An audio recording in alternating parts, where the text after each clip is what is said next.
but rather grew worse. Notice in verse 27, when she had heard of Jesus.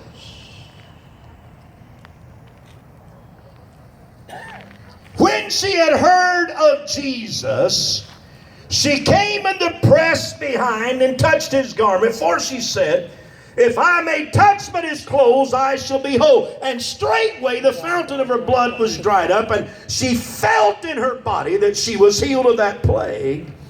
And Jesus, immediately knowing in himself that virtue had gone out of him, turned him about in the press and said, who touched my clothes? And his disciples said unto him, thou seest the multitude thronging thee, and sayest thou, who touched me? And he looked round about to see her that had done this thing. But the woman, fearing and trembling, knowing what was done in her, came and fell down before him, and told him all the truth.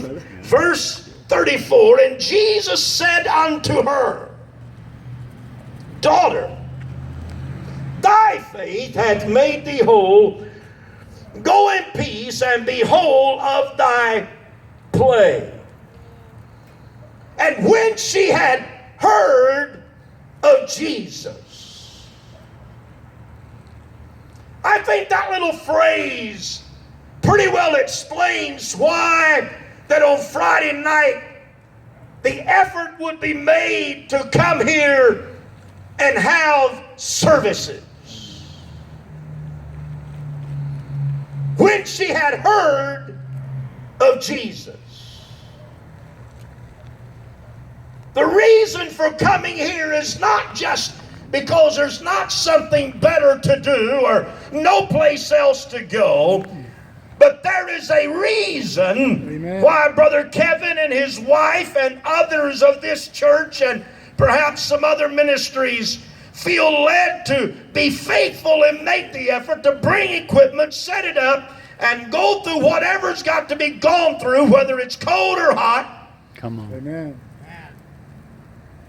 Is so that somebody Amen.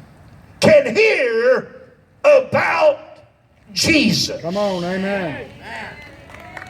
Amen. The reason is not to hear about any other personality. The reason is to hear about Christ and Christ alone. Because there is a dynamic that takes place when somebody hears about Jesus. The Bible said in Romans that faith cometh by hearing, Yes, amen. and hearing by the word of God.